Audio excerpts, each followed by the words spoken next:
Hey, welcome to the channel. My name is Chels, and if you are struggling to lose weight on a plant-based diet or really any diet and you don't know what to eat or how to get consistent, then this is the channel for you. Today I'm going to be sharing something really personal, and that is my journey of how I overcame binge eating and how I struggled with it for a long time, like years and years.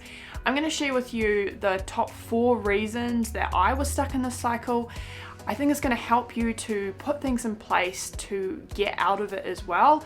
It is possible. I never thought when I was stuck there, when I was so ashamed and so embarrassed, that I would be where I am today, but change is possible, and I'm going to share with you exactly how that changed. So I've always liked to eat a lot of food, but I wouldn't say that I've had like a binge eating problem. I think like most of us just like to eat a lot of food as kids, especially when it's like chocolate and chips and things like that. I didn't really realize that, or I didn't develop this kind of problem until I really got serious about starting to diet. And I was in my early 20s. I had just moved to a new city. It was a new country even, and I'd moved into a flat of people who did not know me from a bar of soap. They'd never met me before. And I saw this as an opportunity for me to basically reinvent myself and what people's expectations of me were.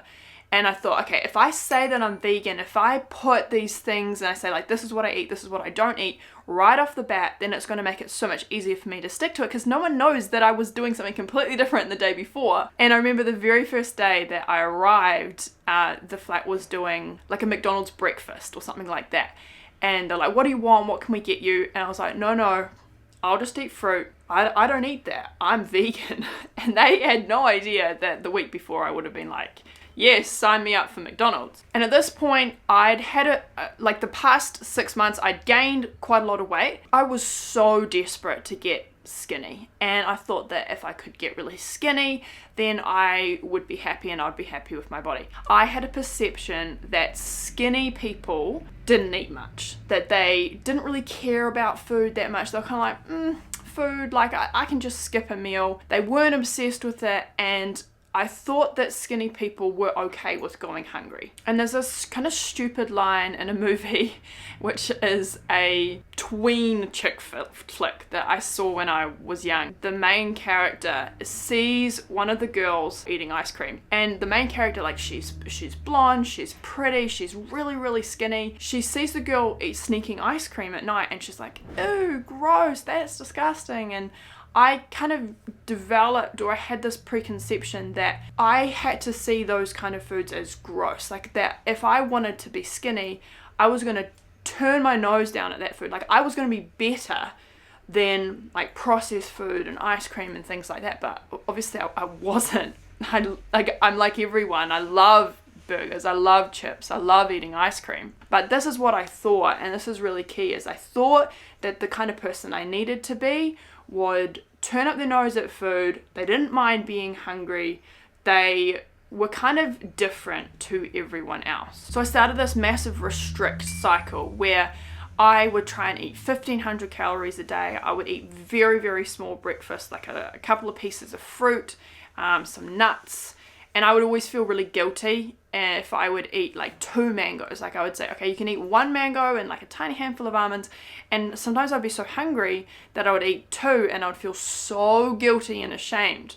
And I was also running like an hour every day. So I would get up at 5 and I would run religiously for an hour every day. And I was starting to lose weight. But here's the thing, because I was so massively restricting, I could only keep that up for a couple of days, and then I would have these like huge binges in secret. And it was the most random, weirdest things. I would eat like Wheat Bix, which is this cardboardy kind of cereal, and I would have like coconut cream and like tins of like fruit, like basically anything that I could find in my house.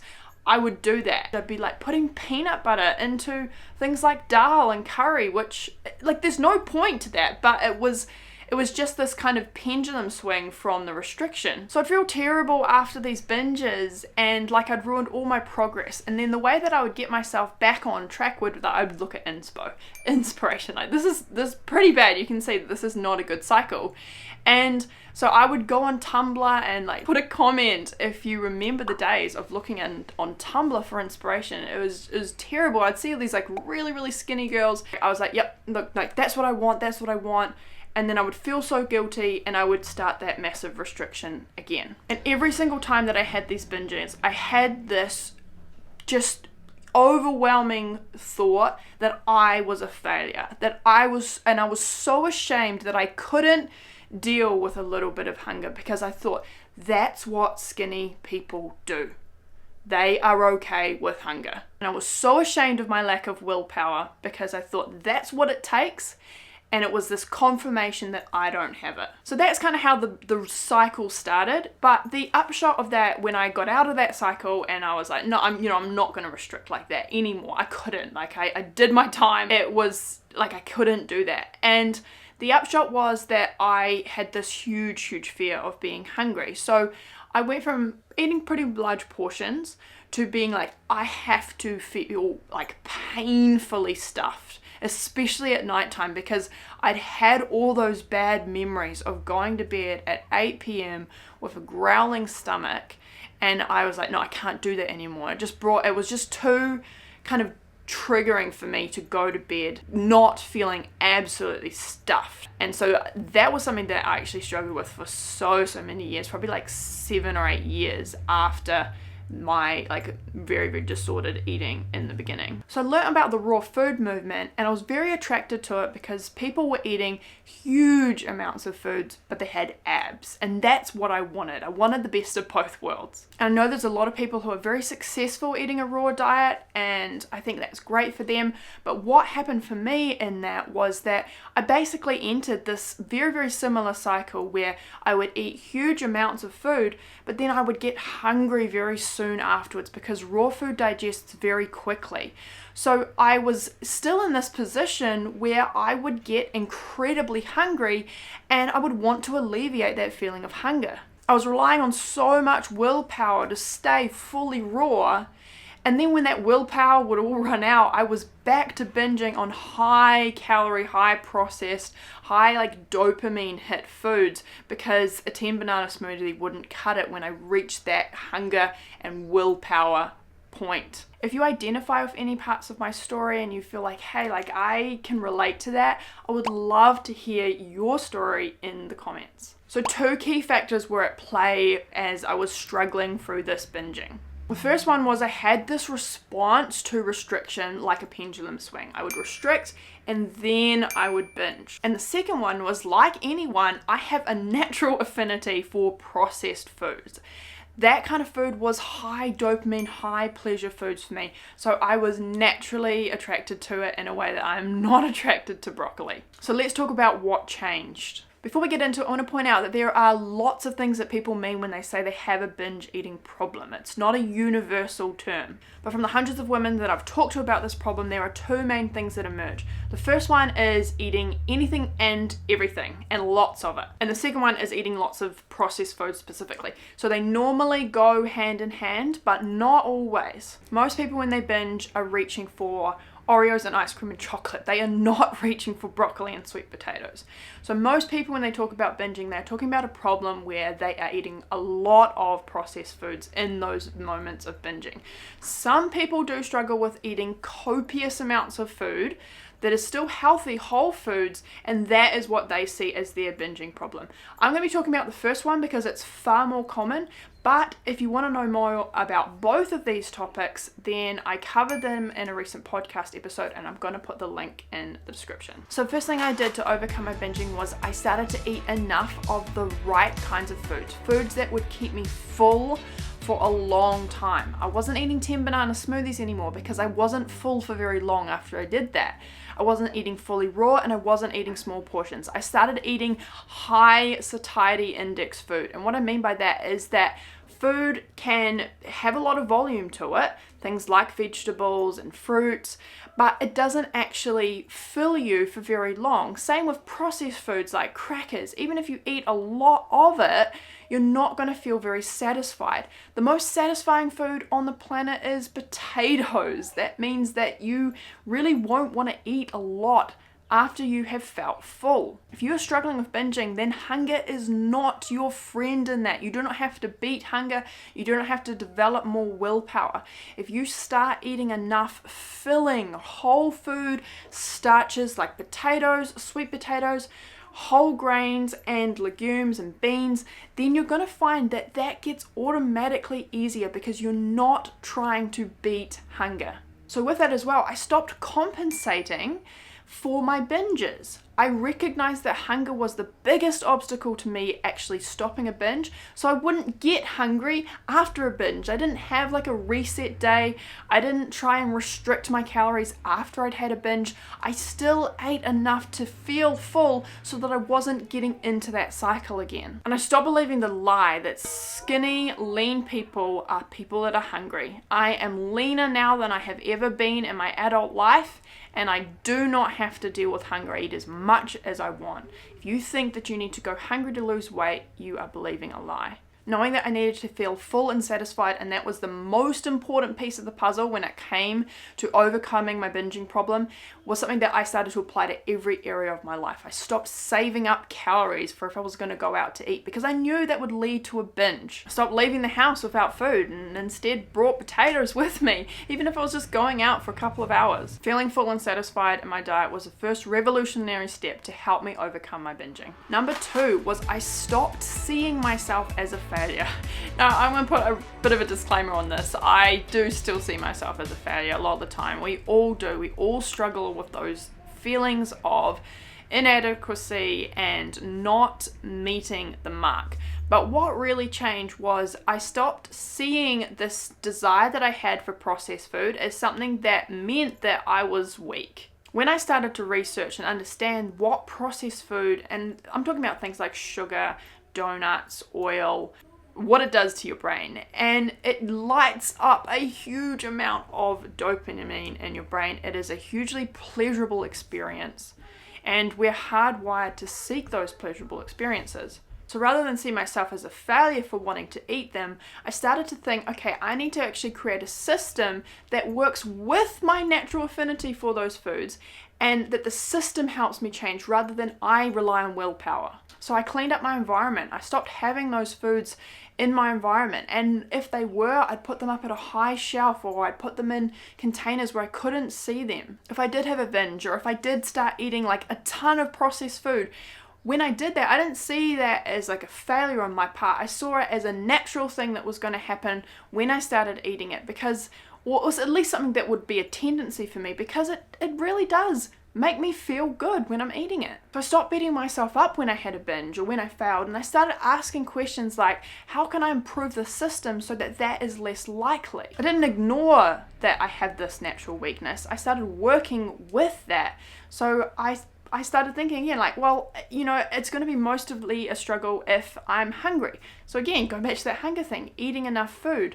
It's going to be a struggle if I have to see it all the time, so trying to get it out of my environment. It's going to be a struggle if I go somewhere and people are eating tons of treats and processed food and it's a free-for-all and I brought nothing with me, so I'm going to bring something with me, which is a bit of a healthier version, or a bit of a more of a version that I'm going to feel good about eating. So now even when I slip up and I do something that I said that I wasn't going to do, I'm more asking about what went wrong in my system rather than saying, okay, Chelsea, you're a failure. Third one was that I started to create habits that would lead to results instead of focusing on results as the goal. Because if you're here watching this video and you have a problem with binge eating, probably the main reason that you see that as a problem is that you do want to lose weight. You do want to overcome that so that you can have the result of getting to that lean body that you want, or at least improving your relationship with food. But all of those things, getting lean, improving your relationship with food, those are an outcome.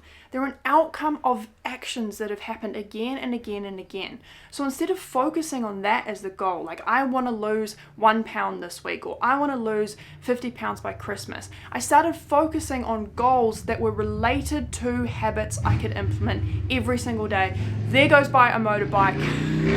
Always, every time I do a video or a podcast, there is a motorbike without fail. I still wanted to be skinny so bad. I still wanted to get lean, but I realized that my current patterns of behavior were never going to lead me there. So I started to think on a daily basis, what would that look like? How can I implement those kind of goals on a daily basis? Things like eating a consistent breakfast, eating broccoli or eating some vegetables every day, eating like enough. Like if I was going to binge, I'll eat some potatoes first. Things that were focused on a daily system that would then lead to results. And they did. And if you want to know specifically what kind of actions that I took and what kind of foods I started eating, all my YouTube videos about that and my podcast as well, so check those out. Number 4 is I started to choose improved actions rather than perfection. I realized that I wasn't getting anywhere by constantly thinking that I had to be perfect, and that if I could just white knuckle it for 21 days or 4 months of being raw, that suddenly that I would be cured and I could do that for the rest of my life. So instead of doing this kind of all in and then all out cycle, I started to ask myself, what would improvement look like in this specific situation? If I wasn't going to make the perfect choice, I started to make a slightly better one and see that as a win. We're always looking for the hack or the video or the book that is going to change us overnight, but change doesn't work like that. It takes a lot of actions to lead to long-term change. So instead of looking for that fix, I started to prioritize those teeny tiny actions that a lot of the time felt insignificant. Things like if I was going to emotionally eat, and full disclaimer, I do still emotionally eat. I don't beat myself up about it, all right? I'm human. But in those situations, I'm trying to do something slightly better than my worst choice could be. The other day, I was just having a crap day and I really wanted to drive through McDonald's and get like a ton of fries, and I know that that is not the best thing for me and it is not going to make me feel good. And I didn't. I got an iced coffee and I put like a caramel shot in it or something that I wouldn't normally do. And it's amazing because it wasn't the best choice. Like I try not to have like much sugar during the week, but it was so much better than the binge that I could have had, and that if I'd started, I would have wanted to keep going. So simply by making something which was an improved decision, not a perfect decision, not like I'm not going to emotionally eat at all, I was able to move on with my day and actually feel good about my choices. But if I was to have a binge, and especially when I was working through this, I would look and see, okay, well, how can I improve my response to it? All right, I'm not going to just discount that and be like, you know what, I failed, it's over, you mucked up. I'd be like, okay, that happened. What would be an improved response now? I could eat a little bit of broccoli, a big healthy salad, or I could make like one tiny step in the right direction. And most of the time, they didn't even feel like it was going to work. But through tiny improved actions, over time, that led to a huge change in who I was and how I act as a person. It's initially so frustrating to realize that there's not like a quick fix out there and that change is going to take time. But then you realize it's actually liberating because you don't have to do it all at once. And if you can't do it all at once, which we don't, then it doesn't make you a failure. Huge results and huge changes in your actions are the result of tiny little bits of progress along the way. So prioritize that above everything else. I'm not perfect now. I still eat processed food. I still eat more than I would like at sometimes. That's okay. I don't have a problem with binge eating anymore. And that's something that I never ever thought that I would be able to say. So if you are struggling with this currently, make sure that you stop going hungry. This will make everything else easier. And number 2, stop seeing yourself as a failure. You are not a failure for wanting to binge on processed food, all right? That's called comfort food for a reason. We all love it. Number 3, start creating those daily habits and see that as your goal, not the results goal, which is the weight loss at the end. And number 4, start improving from where you are now, not needing to get it all perfect straight off the bat. So after listening to this video, I want to ask you a question. What is one tiny action step that you can take that is going to improve your binge eating? Comment below. I would love to read them and hear what you're going to do. I hope you found this video helpful. I hope that you have some hope in your life that this is something that you can overcome. Change is possible, no matter how much you are struggling. And I will see you next week for another video. Bye.